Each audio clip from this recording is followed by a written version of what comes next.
we opened a series that I have titled A Summer with the Psalms. And we're going to take this summer and we're going to take a look at them and spend some time with them and learn some things. Now, just to back up and hook on just a little bit, we saw that the Psalms themselves are prayers and hymns and songs, but they are all set to poetry. However, Hebrew poetry is very different, or Hebrew poetry shares with poetry in every language, whether it's Japanese, English, Chinese. All of the poems share vivid, concrete language and rich word pictures and impassioned speech. That's where they are.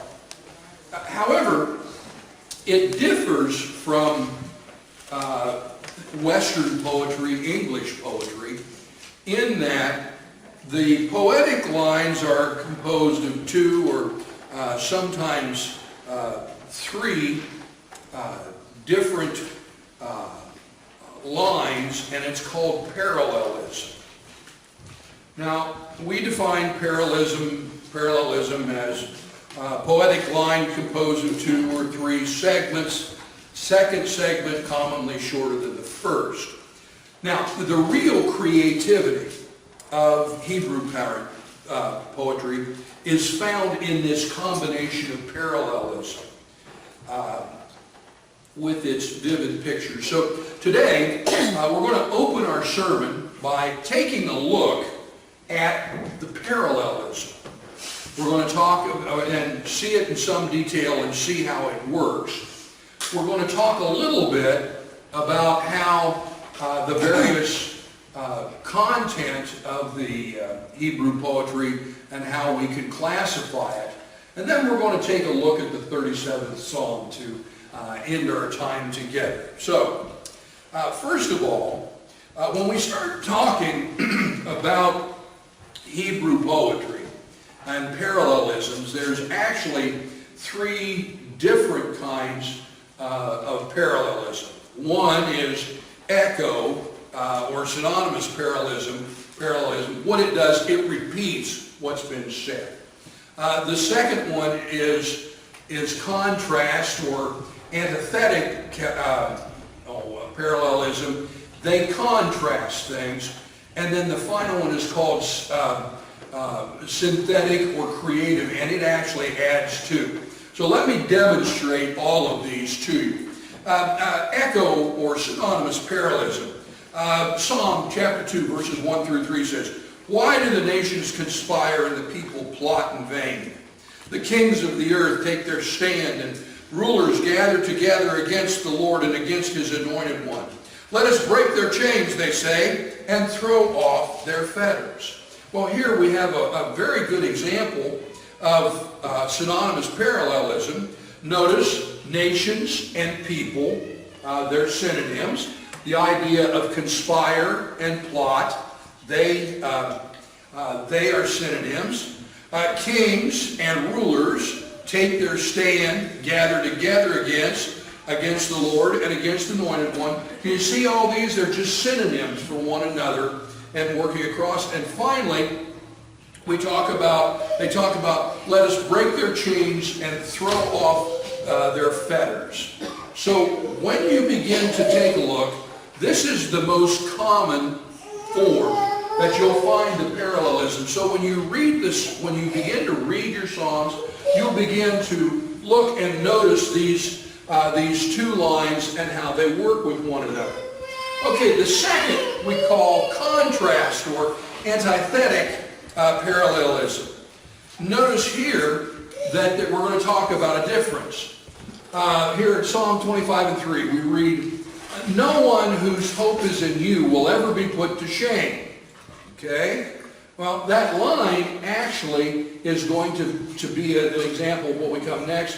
And then here, but, again, contrast, but they will be put to shame who are treacherous without an excuse. Notice here you get the righteous versus the wicked, and you get the contrast that is there. And then we talk about completion or synthetic parallelism. And we read here, you cause the grass to grow for the cattle, you cause the plants to grow for the people to use. Again, notice this is the first kind, synonymous parallelism. But then we go on and we read, you allow them to produce food for the earth, wine to make them glad, olive oil as lotion for their skin, and bread to give them strength. Notice that we add to the things that are going on there, so that we are actually completing the thought with those. Now, let me talk about one kind of speech that we don't find in other ones, and that's called crisscross or chiasmus. Now, the Greek letter chi is an X, and that's why they call it, University Egghead. Those of us that live there have to do things in something besides English, So it's crisscross. But look at this as it goes. No one whose hope in you will ever be put to shame, but they will be put to shame who are treacherous without an excuse. Can you see the X that's going there? You will find that a lot. Now, I'm using it here because it's simple and will demonstrate it. But I can tell you that whole Psalms, you will have a stanza, the next stanza, another stanza, and it will work throughout the Psalm. You'll find chiasms within chiasms. It's very, very creative, the way that they use that. But that is where we are. Okay? Have you understand now what's going on with this thing called parallelism? Now do you know why when you read your Bible you've got these different lines and stuff like that? And it should help you understand what's going on. Now, what I want to do now is talk about types of psalms based on content. And when you start with the psalms and just basically talk about psalms, most people talk about, well, they're either praises or laments, okay? Well, yeah, but that really is awfully broad. And what I will tell you is that that various scholars have different classifications. You get some different whatever. Let me just show you some that are representatives. Why are you telling us this, Pastor John? Two reasons. Number one, I want you to see that the Psalms are more than just praises and hymns and stuff like that. But also, I want you, when you read about the Psalms, you read any commentaries, you will understand what the commentators are talking about. So, we start off with praise and lament. And first thing we'll talk about is individual praise and individual lament. Okay? What we have, we'll look at some Psalms that talks about me and God, you and me, whatever. It's individual. But then there are also communal praise and communal lament. Especially the praise will come after a victory in battle. Laments will come when the city is under attack or being threatened and stuff like that. And so what you find here in terms of praises and laments, they're either, they can be individual, they can be communal. But that's not the end of it. For instance, there is a whole list of psalms that are of or about or to the king.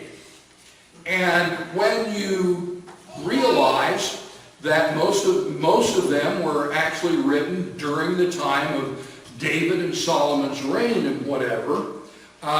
Yes, they were talking about the king, but after the monarchy was destroyed, then those psalms began to take on messianic messages. And they began to talk about Christ, and they began to talk about the king and the eternal king and all of those things. And so they are applied, especially in Christian circles, to Jesus.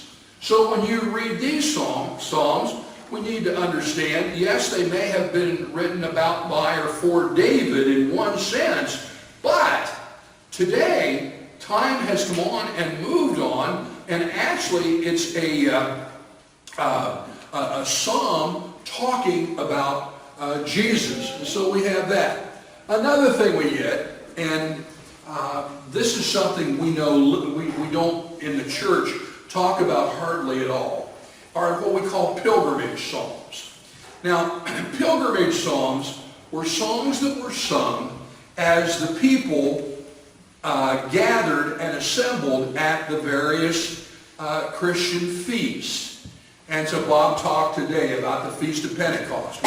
People were gathering into Jerusalem for, I believe tithe is the thing that happened at Pentecost, right? Was tithe one of them?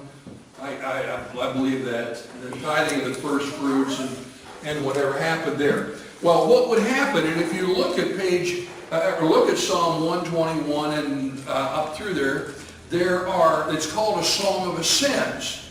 And what they would do is they would sing each one of those psalms at one step. Sing bottom step, sing 121, next step, sing 122, 123, and so forth, as they ascended into the temple to worship. And so we talk about pilgrimage songs. Finally, and again, there are others I could talk about, but I don't want to waste your time on something that will put you to sleep. You know, please laugh.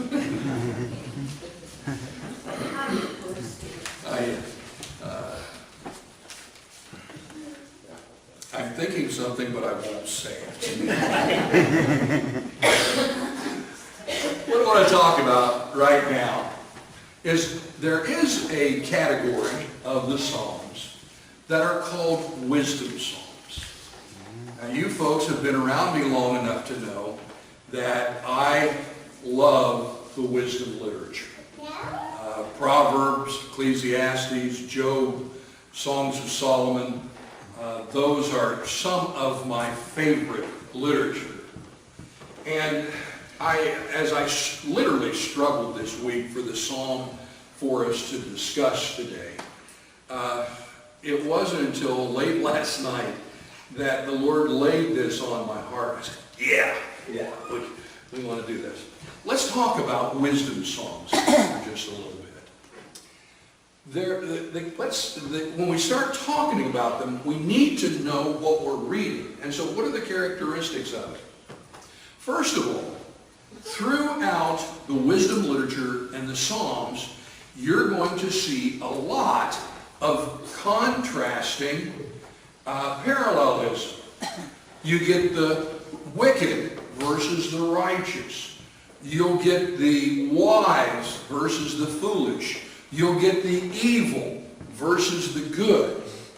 And so throughout the wisdom literature, and that not only the wisdom psalms, but throughout all of that, there is this constant contrast between the righteous and the wicked. Second thing, it also talks about rewards and punishment. If you are wise, you will be rewarded this way. If you are wicked, you will be punished this way. It carries on in those things. And then the last thing that we would want to talk about is, because it is wisdom, there is also a lot of giving wisdom and instruction. So that in the literature itself, you will find things talking to you about how to live, what to do, how to handle certain situations and whatever. So that's what you find with the wisdom literature. So let's talk about Psalm 37. Now, the first thing that I will tell you about Psalm 37, it is one of about 5 or 7 of the Psalms that are an acrostic.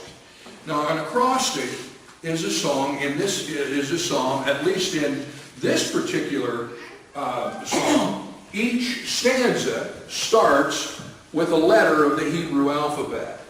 Now, I apologize. I went online to try and see if I couldn't find something to illustrate that to you. But to be totally transparent, Hebrew, which reads from left to right, and the letters and stuff really didn't lend it to a PowerPoint slide. I just couldn't quite pull it off. And so you're going to have to take my words for you, my word for me, that verse 1 begins with elf, and verse 3 begins with bait, and verse 5 begins with gimel. You'll just have to take my word for that, okay? Because it's not something that we can translate into English. But it is an acrostic. And so when we start talking about an acrostic, why would they do that? Why would writers take that time? Well, again, remember when you're writing poems and poetry, you're trying to make certain points. You're taking time to do things. You're trying to give people a hook to remember it. There are various reasons for doing it. And overall, just the whole artistic flow of what's going on with that is what's in there. So we talk about it being an acrostic. We're going to read Psalm 37 right now, and what I'd like for you to watch for as we read through this is the wicked versus the righteous, evil versus good, the reward and punishment, and the wisdom instruction that goes along with it. Watch for that as we read the 37th Psalm. Do not fret because of evil men, or be envious of those who do wrong. For like the grass, they will soon wither. Like green plants, they will soon die away. Incidentally, I've got each stanza on a slide so that you catch the stanzas, okay? If you look at it in your Bibles there, you will see the stanzas there. You can see it as one of them. Trust in the Lord. Do good. Dwell in the land and enjoy safe pasture. Delight yourself in the Lord, and He will give you the desires of your heart. Commit your way to the Lord. Trust in Him, and He will do this. He will make your righteousness shine like the dawn, the justice of your cause like the noonday sun. Be still before the Lord. Wait patiently for Him. Do not fret when men succeed in their ways, when they carry out their wicked schemes. Refrain from anger and turn from wrath. Do not fret. It leads only to evil. For evil men will be cut off, but those who hope in the Lord will inherit the land. A little while, and the wicked will be no more. Though you look for them, they will not be found, but the meek will inherit the land and enjoy great peace. Again, we get the echo in the Sermon on the Mount. The meek shall inherit the earth. The wicked plot against the righteous, gnash their teeth at them, but the Lord laughs at the wicked, for He knows their day is coming. The wicked draw the sword, they bend the bow to bring down the poor and the needy, to slay the upright. But their swords will pierce their own hearts, their bows will be broken. Better a little that the righteous have than the wealth of many wicked. For the power of the wicked will be broken, but the Lord upholds the righteous. The days of the blameless are known to the Lord, and their inheritance will endure forever. In times of disaster they will not wither. In days of famine they will enjoy plenty. But the wicked will perish. The Lord's enemies will be like the beauty of the fields. They will vanish like smoke. The wicked borrow and do not repay, but the righteous give generously. Those the Lord blesses will inherit the land, but those He curses will be cut off. If the Lord delights in a man's way, He makes his steps firm. Though he stumble, he will not fall, for the Lord upholds him with His hand. I was young, now I'm old, yet I've never seen the righteous forsaken or their children begging bread. They are always generous and lend freely. Their children will be blessed. Turn from evil and do good. Then you will dwell in the land forever. For the Lord loves the just and will not forsake the faithful ones. They will be protected forever, but the offspring of the wicked will be cut off. The righteous will inherit the land and dwell in it forever. The mouth of the righteous man utters wisdom, and his tongue speaks what is just. The law of God is in his heart. His feet do not slip. The wicked lie in wait for the righteous, seeking their very lives, but the Lord will not leave them in their power, or let them be condemned when brought to trial. Wait for the Lord. Keep to his ways. He will exalt you to inherit the land, and when the wicked are cut off, you will see it. I have seen the wicked and the ruthless man, flourishing like a green tree in its native soil. But he soon passed away and was no more. And though I looked for him, he could not be found. Consider the blameless. Observe the upright. There is a future for the man of peace, but sinners will be destroyed. The future of the wicked will be cut off. The salvation of the righteous comes from the Lord. He is their stronghold in time of trouble. The Lord helps them and delivers them. He delivers them from the wicked and saves them because they take refuge in him.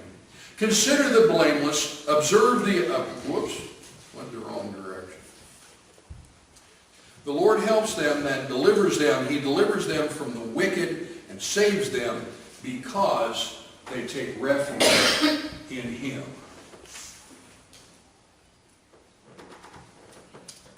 I will tell you that one of the reasons why I selected this is that we are living in a time when it looks like a lot of people are doing things that they're going to get by with. And at times, we struggle with that, the evil that goes on around us. And as we looked at this, saw what it was, I found great comfort in this particular song. Because it's saying, yeah, it looks like they're winning, doesn't it? Well, they ain't gonna. Amen.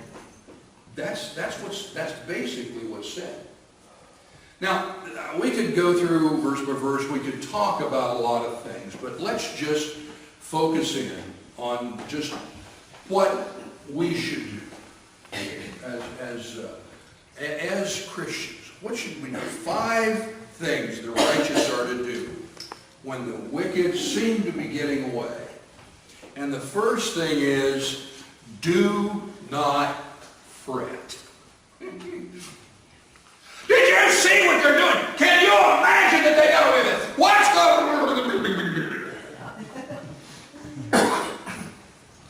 Right? Come on. Get 3 Christians together at McDonald's over a cup of coffee and we have a game of Ain't It Awful. Come on.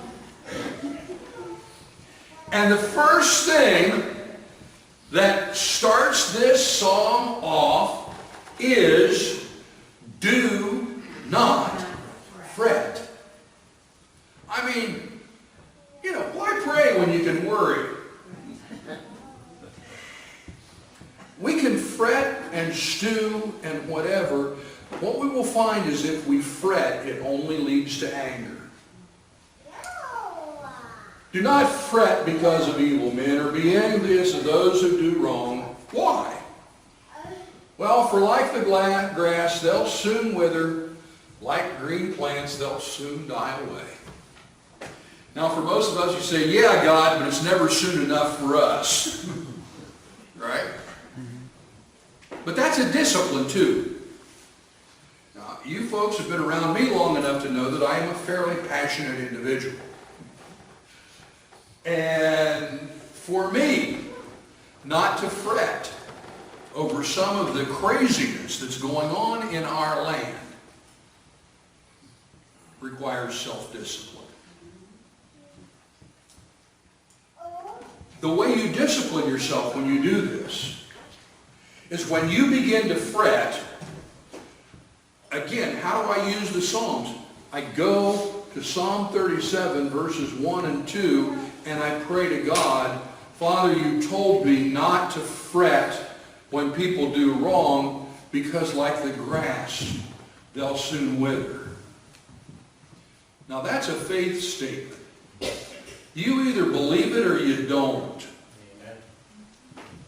And you go to your Heavenly Father and say, God, I really believe that. I really believe you're in charge. Don't fret. That's the first thing. Don't fret. Second thing, trust and rest in the Lord. Here of late, I have found myself working with people who want to try and control their situation, and they can't. Folks, when you have a chronic illness, you're not in control. Folks, when you have a terminal illness, you're not in control. And the thing we want to do is find everything we can do to try and control it. Make sure I'm doing this and boom, boom, boom. Now, I'm not saying we defy wisdom, but we need to realize who's really in control. And trust God and relax. God, the doctor just told me I'm terminally ill. I've got 3 months to live. Oh. Well, threaten me with heaven. Lord, I'm going to trust you. First of all, the doctors are using an educated guess. But we all know that God is God, and if He chooses to heal you, He will. And if He doesn't, you're going to be gathered into Abraham's bosom, and you're going to be in the very presence of Christ, and all the pain, all the sorrow, everything is going to be done and over with. Amen. Relax. Quit trying to control everything. Trust God. Trust God and rest in the Lord. That's the second thing. Third thing, wait patiently. I don't know how to do that. If you would watch me drive from my house to Myers,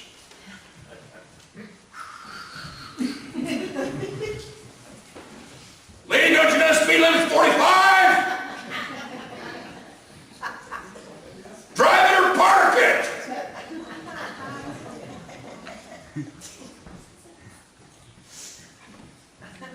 You get your driver's license out of a Cracker Jack box?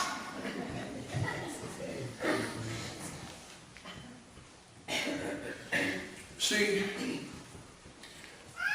our problem with being impatient is that some things just take time. You ever get to be still before the Lord?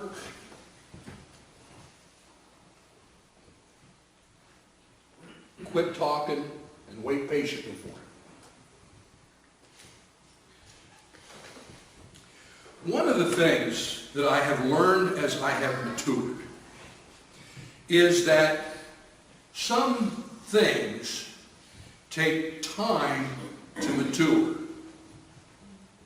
And many times when this wickedness is going where it is, it's not that God can't stop it right now, but to thoroughly deal with it, He has to let it go to its ultimate extreme. And then all of a sudden, people that were deceived by it see it for what it really is, and they go, oh, wow. And so, this comes back to trusting God, waiting patiently. God knows what's going on. He knew about it before you did. He allowed it for a reason. What are you going to do? I'm going to wait and see what God does. I'm going to wait and see what God does. Refrain from anger. Refrain from anger. Turn from wrath. What? Do not fret. I don't know if you caught that on most of those. It says do not fret about 4 or 5 times through that 37th Psalm. Now, evidently that was kind of important. Okay. Leads only to evil. Evil men will be cut off, but those who hope in the Lord will inherit the land. I don't know how many people realize this, but anger is a choice that we make. It's a choice. You hear it all the time. You made me angry. No. You did something, and I chose to get angry about it. Uh-oh. We've got certain triggers in our lives that when they happen, we immediately respond with anger and never even think about it. And what this wisdom literature is saying to us, look, yes, they look like they're getting away with everything, and yes, it is infuriating, but don't get angry. The only thing you're going to do is raise your blood pressure. It's not going to accomplish anything. There's a time when anger is appropriate, and it will accomplish something. But in these situations, anger won't accomplish anything, so just turn from wrath. Just cool. Again, it's a choice. Again, it is self-discipline. Again, when we are feeling angry, we need to go to the Lord and say, Lord, you told me to turn from anger, and I need your grace to keep it under control. Amen. Okay? Finally, I love the way he ends this up. Just do good. Turn from evil. Do good. Then you'll dwell in the land forever. For the Lord loves the just and will not forsake his faithful ones. Just do good. Amen. Just do good. Be a nice person. Treat people with respect. Love them. Do what you can to help. Just do good. Well, 5 things we Christians are supposed to do when we find the evil in ascendancy. Fret not. Trust and wait in the Lord. Wait patiently. Refrain from anger. And do good. Brothers and sisters, what I hope you were able to see today is how the Psalms can help us, first of all, bring voice to our emotions, and how they can instruct us on how to handle these situations as they come into our lives. I hope that you saw how that the way the poetry is written adds to those things and brings impact and brings emphasis to it. But above all, I hope that as we've spent some time with the 37th Psalm this morning, you have found hope and direction as we deal with this evil world that we're dealing with. Let us pray. Heavenly Father,